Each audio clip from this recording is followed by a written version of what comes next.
أمي جميلة سألتني على الماسنجر، أنا بنوتي، لقيتها فجأة بتسألني عن حاجات أنا شايفاها أكبر من سنها وما ينفعش أجاوب عليها. فبصراحة دايما بقول لها عيب الحاجات دي، وانتي مش هرد عليكي ولما تكبري والحاجات دي مش سنك، وبسيبها. هل ده صح ولا غلط؟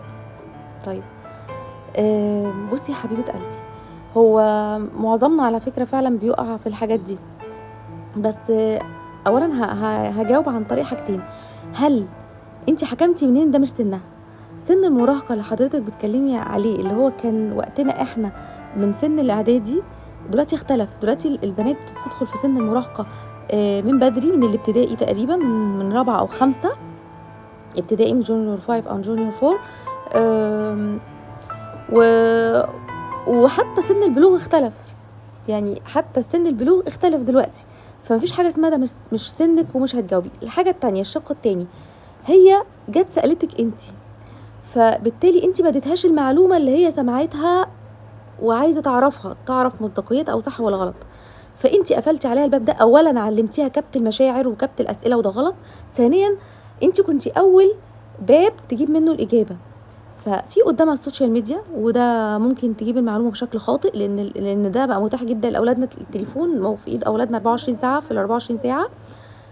متاح اصدقائها اللي في سن المراهقه، اللي منهم الكويس ومنهم الوحش. والله اعلم هيدوها المعلومه الصح ولا لا.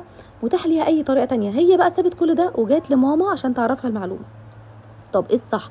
اجاوبها بصراحه ولا اجمل شويه في الاجابه؟ لا، جاوبيها بصراحه، كلميها كما يجب ان يكون، ايا كان السؤال ايه. عرفيها مخها انت اللي بتكتبي فيه المعلومه، فكويس ان هي جاتلك انت عشان انت تكتبيها صح.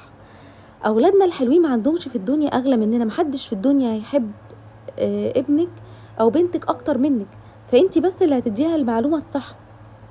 فجاوبيها على اي حاجه تقولها. مفيش حاجه اسمها لسه صغيره، مفيش حاجه اسمها مش وقته ده. لا، هو وقته، وايا كان وقته بدل هي سالتك يبقى لازم تجاوبيها وتجاوبيها كما يجب. طب لو الحاجه انا مش عارفه صحتها العلميه ايه، او اقول لها ايه، ادخلي حضرتك على النت او استشيري اي حد طبيب نفسي او استشاري صحه نفسيه. متاح جدا دلوقتي في اي حاجه.